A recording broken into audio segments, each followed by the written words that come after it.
Wie zum Teufel ist der alte Mann jetzt hier auf den Turm gekommen? Und damit herzlich willkommen zurück zu The Legend of Zelda Breath of the Wild. Ja, wir haben ja im letzten Part unseren ersten Schrein besucht. Da unten der jetzt so blau leuchtet, haben wir ja das Magnetmodul bekommen. Und dann wurde ja der alte Mann noch gieriger und hat gesagt, wir sollen uns noch 3 weitere Schreine hier suchen. Er hat uns dann halt gesagt, wir sollen, um diese Schreine zu finden, doch nochmal hier auf den Turm gehen. Wir könnten uns ja auch hier hoch teleportieren. Das habe ich jetzt mal offscreen eben gemacht. Ich frage mich nur, wie er hier hochgekommen ist. Vielleicht gibt er uns hier Antwort. Du lässt dich von einem Alterchen wie mir abhängen? Bist nicht der Schnellste, was? Ja, Link ist nicht der Schnellste in diesem Spiel. Er ist ziemlich lahmarschig. Aber wie bist du hier hochgekommen? In meinem Alter hat man den einen oder anderen Trick aufgeschnappt. Nun denn, ich habe dich hier hingerufen, weil das hier der ideale Ausguck ist, um die übrigen Schreine zu finden. Hast du schon gemerkt, dass dein Schickerstein über eine Fernglasfunktion verfügt? Suche mit Hilfe des Fernglases die Schreine und markiere sie. Ja, das machen wir doch gleich mal. Einfach den linken Analogstick reindrücken. Markierung kannst du auch direkt auf der Karte hinzufügen oder entfernen. Wenn du bestimmte Orte im Auge behalten willst, ist das sehr praktisch. Ja, alles klar, aber sag mir doch mal, woher du das alles weißt. Ich hab's doch gesagt, in meinem Alter schnappt man den einen oder anderen Trick auf. Das kannst du glauben oder nicht. Ich glaub's dir mal nicht. Dann los, nun sieh dich schon um. Ja. Stellen wir uns mal hier drauf. Falscher Knopf. Ah ne, doch, war der richtige. Ja, mit dem rechten Analogstick, so rum war's. Und jetzt bloß nicht den linken Analogstick bewegen. Den Daumen ganz weit weglassen von dem, weil wenn ihr den jetzt nach vorne bewegt, lauft ihr nach vorne und zoomt nicht etwa näher ran. Und wenn ich jetzt hier einen Schritt nach vorne laufen würde, dann wäre Link Matsch, weil er von dem Turm runterfallen würde. Hier haben wir schon mal den ersten Schrein, den markieren wir uns mit dem A-Knopf. Der zweite ist da. Und der dritte müsste hier hinten irgendwo sein. Jawohl, da ist er. Ihr seht jetzt da diese verschiedenfarbigen Säulen. Die sieht man jetzt hier durchs Fernglas. In Real Life sieht man die natürlich jetzt nicht. Wie ihr seht, da ist der Schrein. Und mache ich jetzt das Fernglas an, ist da die Säule. Man kann auch noch ganz andere Stempel bzw. Markierungen setzen. Einfach mal mit dem A-Knopf. Dann habt ihr hier verschiedene Stempel, die ihr setzen könnt, verschiedene Symbole. Ihr könnt bis zu 100 Stück gleichzeitig setzen. Zum Beispiel, wenn ihr ein Krog-Rätsel entdeckt habt, aber nicht wisst, wie ihr das lösen müsst, könnt ihr euch das für später so markieren, mal als Beispiel. Oder Schatztruhen, die ihr seht, aber ihr noch nicht dahin kommt, weil halt irgendein Gegenstand noch fehlt. Wie jetzt zum Beispiel das Parasegel. Oder weil es noch zu hoch zum Klettern ist, etc. pp. Ja, jetzt wollte ich schon fast hier runter gleiten mit dem Parasegel, aber das haben wir ja noch nicht.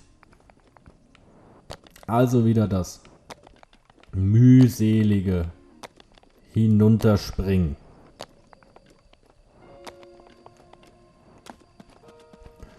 Und dann begeben wir uns jetzt dann so langsam mal in Richtung des zweiten Schreins.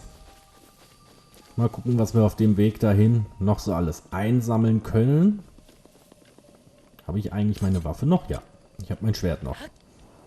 Das haben wir, glaube ich, im letzten Part ja fast gar nicht benutzt. Außer direkt am Anfang. Ja, und wir sehen hier ein Monsterlager, die es sich in einer Totenkopfhöhle bequem gemacht haben. Ich wäre jetzt mal dafür, dass wir die mal eben auslöschen. Erstmal hier diesen Wachposten. Da komm, dreh dich nochmal ein Stück. So ein geschmeidiger Headshot wäre doch jetzt mal was. Jawohl. Headshot zieht doppelten Schaden ab. Und da die roten Bockblinds ja sowieso so schwach sind sind sie damit halt auch gleich K.O. Wenn ich mich richtig erinnere, sind sogar nur die roten... Scheiße. Die roten Bockblins, egal was für andere dann im Lager noch rumhüpfen. Weil man sieht, hier ist auch ein blauer. Die Wachposten sind, glaube ich, immer nur die roten. So, nächster Versuch in der Hoffnung, dass die Lampe sich dann mal auspendelt.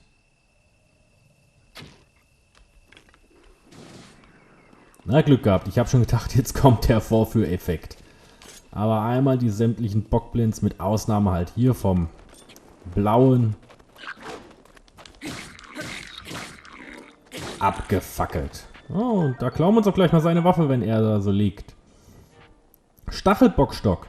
Der Bockblind, der diesen Stock gebastelt hat, hat sich wirklich Mühe gegeben. Pass auf, denn die spitzen Tierknochen können ins Auge gehen. Und die Pose ist jetzt gerade nicht so feierlich.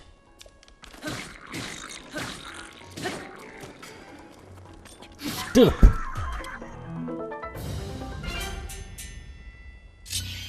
Ja, und was ihr jetzt seht, viele dieser Monsterlager bewachen eine Truhe. Und wenn wir alle Monster in dem Lager besiegen, können wir diese Truhe öffnen. Da kann man die diversesten Gegenstände drin finden. Hier zum Beispiel 5 Feuerpfeile. 5 Pfeile, denen die Kraft des Feuers innewohnt. Alles, was sie treffen, verbrennt. Besonders effektiv gegen kalte Ziele. Ja, genau, halt die Schnellauswahl mit den Pfeilwechseln. So.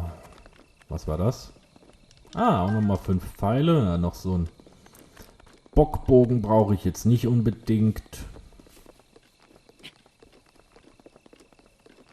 Haben wir ja schon 2 von, plus den Reisebogen.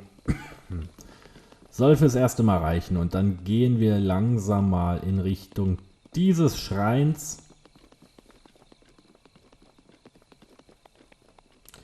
Und sammeln aber hier nochmal schnell die Glutflügler ein. Zumindest hier den einen, wenn der schon so tief hängt. Und Tiefflieger, jawohl.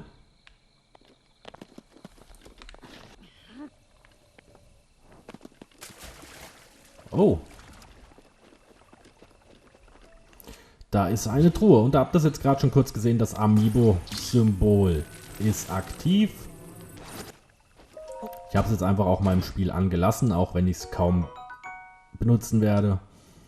Und hier haben wir einen Bernstein, versteinertes Baumharz, das in Hyrule gefunden werden kann. Es besitzt einen geheimnisvollen gelb-roten Schein und wird traditionell zu Schmuck verarbeitet. Und hier haben wir noch ein bisschen Fischis.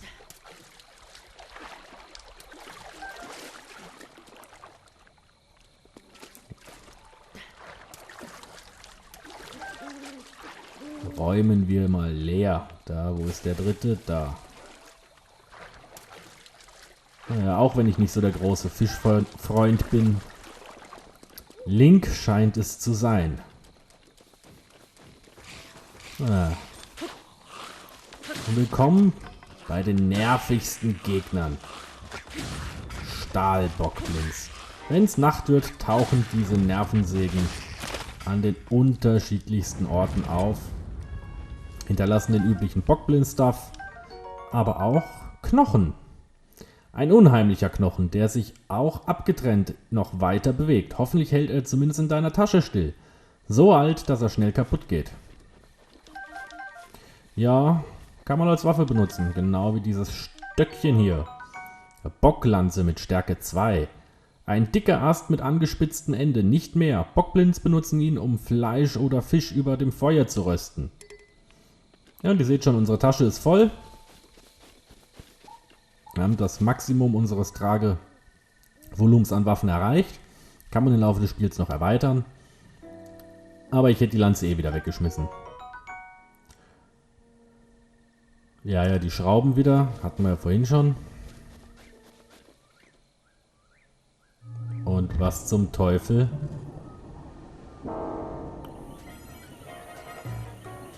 Oh, fuck. Schnell weg.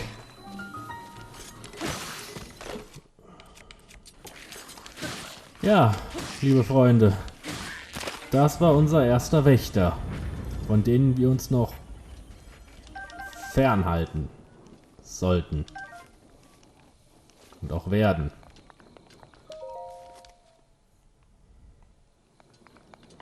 Schauen wir uns mal hier den Schrein an. Jetzt habe ich gar nicht geschaut, wie der heißt. Wird uns aber auch gleich noch gesagt.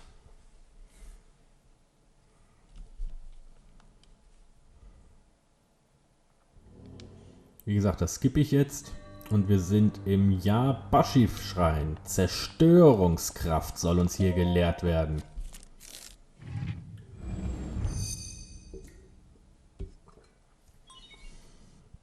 Ja, Schickerstein erkannt, Datenübertragung beginnt.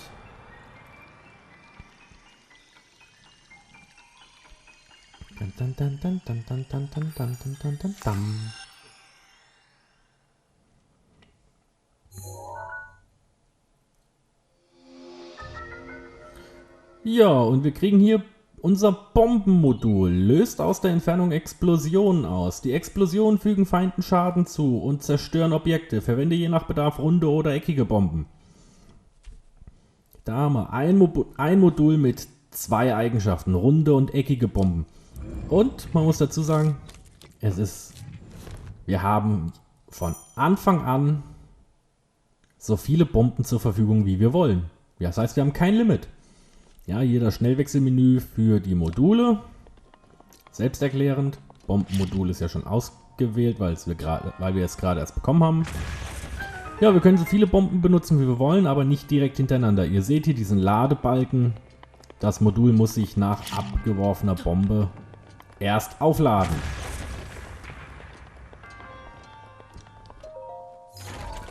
So, eine Schatzkiste freigesprengt. Reise-Zweihänder. Sehr beliebt bei Abenteurern aus ganz Hyrule. Mit dieser schweren Waffe kann man Monstern ihren Schild aus der Hand schlagen.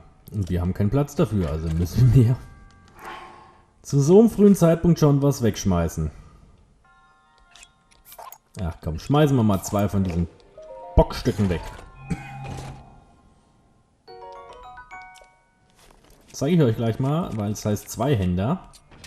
Link muss dieses Schwert, weil es so groß ist, mit beiden Händen tragen. Und somit, auch wenn wir ZL drücken, er kann sein Schild nicht benutzen. Das rüsten wir gleich mal wieder ab. Das heißt, wir können uns mit diesen Waffen nicht gegen Schläge von Gegnern verteidigen. Da ist dann also Vorsicht geboten in Kämpfen.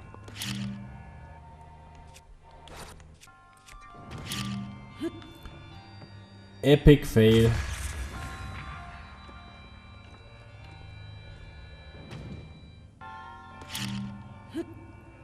So, jetzt getroffen. Und weggesprengt.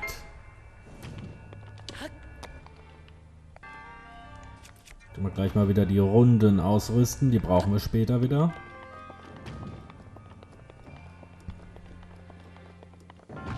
So.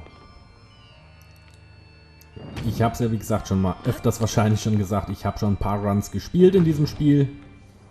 Deswegen wundert euch nicht, dass das hier jetzt alles so einfach gerade aussieht und ich genau weiß, was zu tun ist.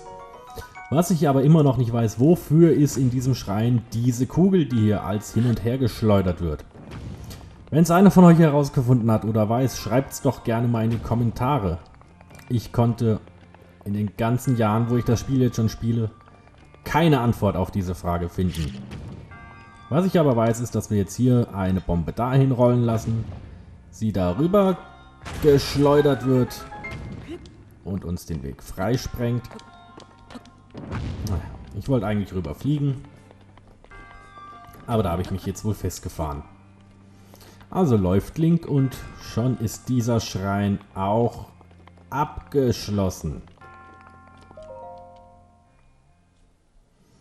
Und somit kriegen wir unser zweites Zeichen der Bewährung.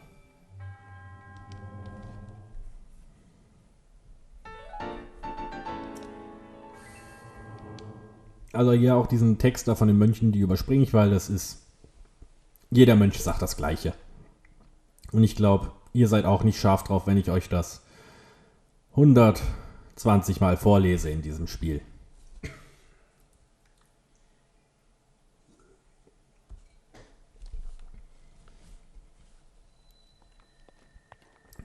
So, es ist Nacht. Da ist eine weitere Ex-Truhe, die wir uns dann mal holen. Oh, neues Kleidungsstück, das Nintendo Switch Hemd. Erweiterungspass-Bonus. Was für ein energisches Rot, was für ein formschönes Logo. Ein seltenes Stück, das nicht einfach zu erlangen ist. Ehrlich jetzt, Nintendo? Eigenlob stinkt doch meines Erachtens. Ziehen wir es doch einfach mal an. Und ja, es sieht nicht schlecht aus, aber trotzdem, Nintendo, Eigenlob stinkt einfach nur. Noch mehr von denen. Ja, die werden uns jetzt ziemlich auf die Nerven gehen. Ich werde es auch... Man müsste sie auch schon treffen. Ich werde auch nicht immer, wenn sie auftauchen, kaputt hauen. Manchmal werde ich es auch einfach liegen lassen. Und neue Gegner, sogenannte Flederbeißer. Auch relativ schwach, selbst mit so einem Bockstock mit einem Schlag K.O. Aber neuer Stuff. Erstmal ein Flederbeißer-Flügel. Der Flügel eines Flederbeißers. Erst bei näherer Betrachtung fällt dir auf, dass er von kleinen Härchen bedeckt ist. Kochst du ihn mit Insekten, dann... Ja, das Übliche gibt es als Medizin. So, was haben wir da? Oh. Flederbeißer-Auge. Yum, yum, yum, yum, yum. Deine Trophäe aus einem Flederbeißerkampf. Als Kochzutat scheint das Auge nichts zu taugen. Aber vielleicht findest du irgendeinen anderen Verwendungszweck dafür. Ja, nennt sich Medizin. Also was? Noch mehr Flügel. Also Tränke herstellen. Haben wir hier irgendwas? Mal schön die Augen offen halten. Aber hier war jetzt nicht wirklich was. Da fliegt der nächste rum. Die nächsten 3. Also die tauchen meistens im Zweier- oder Dreier-Paket auf. Ganz selten alleine. Und teilweise auch in riesigen Schwärmen. So, mal hier. Ich sag jetzt mal, ich nenne es jetzt mal die Lichtung hier auf dem Plateau.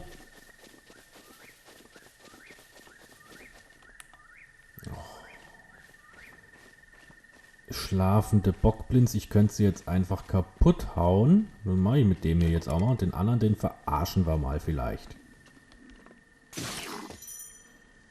Ja.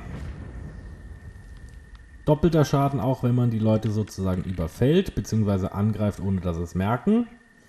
Schießen wir mal den Honig ab. Und lassen die Bienen den Rest erledigen. Die denken jetzt halt eher Hetze. Dann holen wir uns gleich den zweiten Schild. Die Bienen denken, der Bockblin hätte sie abgeschossen, aber es waren ja wir. Ausdauerhonig. Honig direkt vom Bienenstock ist besonders nahrhaft. Wenn man ihn zur Verfeinerung von Gerichten verwendet, verleiht er ihnen den praktischen Effekt, die Ausdauer zu steigern. Müssen wir nur aufpassen, nicht, dass die Bienen auf uns zulaufen. Alter! Habt ihr das gerade gesehen? Der Bockblin hat sich selbst gekillt. Oh weia, oh weia, oh weia.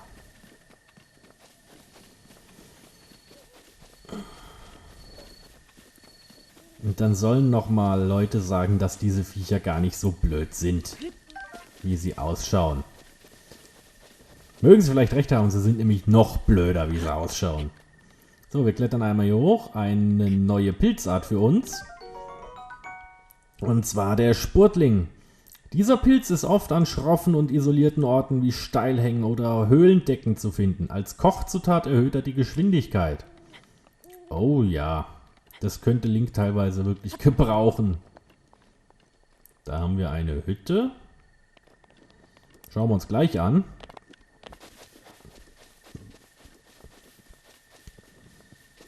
Aber erstmal gehen wir hier nochmal so ein bisschen auf Spurtlingsuche. Oh, und da hängt ein Schwertkäfer, wenn ich mich richtig erinnere. Jawohl, gleich mal einsammeln.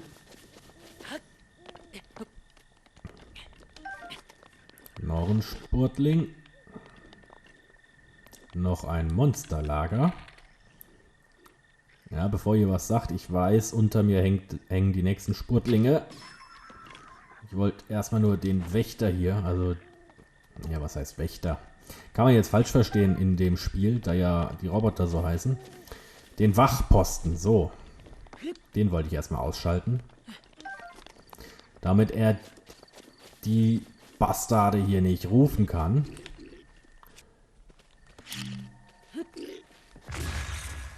Hui! Oh, keine Waffe. Ja, Link, das war jetzt nicht. Dafür das hier. Den Stuff einsammeln. Na komm, machen wir doch gleich nochmal. Bockblind, flieg!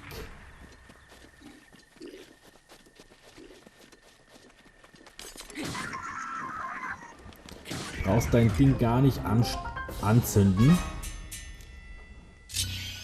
Bist ja jetzt eh platt. So, was bringt uns denn diese Truhe hier?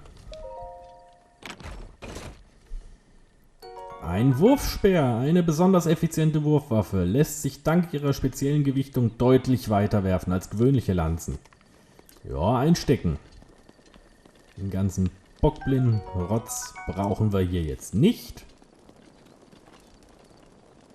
Außer hier natürlich den Monster Stuff. Aber die Waffen brauchen wir nicht. Und das Ding sieht aus, als könnte man das auch wegsprengen.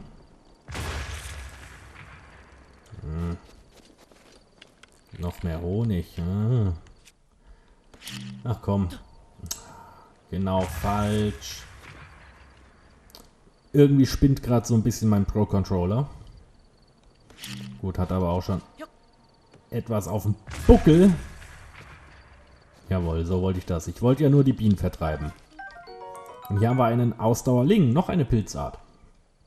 Ein grüner Pilz, der oft in der Nähe von Bäumen wächst. Er speichert die Energie der Erde und füllt dadurch als Kochzutat die Ausdauer auf. Als sehr damit. Und auch die Truhe bitte. Bombenpfeile, unsere dritte Pfeilart. 5 Pfeile mit Sprengstoffspitze, die für den Kampf gegen Monster erfunden wurden. Beim Aufprall verursachen sie weitflächigen Schaden. Ja, das werden wir uns auch schon noch zunutze machen. So, da den Hyrule-Pilz noch einsammeln. Und schon haben wir diese Ecke hier auch gesäubert. Aber schaut euch doch mal an, was die Bockblinds hier für Schweine sind. Was für eine Umweltverschmutzung. Ich meine, ja, ich bin jetzt auch hier nicht der ordentlichste. Derjenige, der was Umwelt angeht, ohne Sünde ist, der werfe bitte den ersten Stein. Und was macht der alte Mann da? Scheint seine Hütte zu sein. Ja, und zurückzukommen, wer ohne Sünde ist, der werfe den ersten Stein. Aber so wie die Bockblinds da ihr Lager hinterlassen, also das geht schon echt zu weit. Noch ein bisschen Röstapfel und ein Ausdauerling. Oh, was haben wir denn da liegen? Chili. Isst man sie roh, sollte man sich auf Schmerzen einstellen. Jawohl. Als Kochzutat wärmt sie den Körper, sodass man sich auch an kalten Orten mollig warm fühlt. Ja, gleich mal einsammeln. Holzfäller, Axt haben wir schon. Brauchen wir nicht noch eine. Lesen wir doch mal das Buch hier. Tagebuch des Alten. Das lesen wir mal. Auf diesem einsamen Plateau ist meine einzige Freude das Kochen. Heute ist es mir endlich gelungen, das ultimative Gericht zu kreieren. Ich nenne es den scharfen Grillteller. Diese Mahlzeit stellt nicht nur verlorene Kraft wieder her, sondern wärmt den Körper auch in größter Kälte von innen. Solange man sie vorher verzehrt, kann man auch ohne dieses ungemütliche Winterwams in die verschneiten Berge. Leider habe ich den großen Fehler gemacht. Einen großen Fehler gemacht. Ich habe das Rezept nicht sofort aufgeschrieben. 2 der Zutaten waren Wild und Chili, so viel weiß ich noch. Leider fällt mir der Rest nicht mehr ein. Es war weder Pilz, Pflanze noch Geflügel.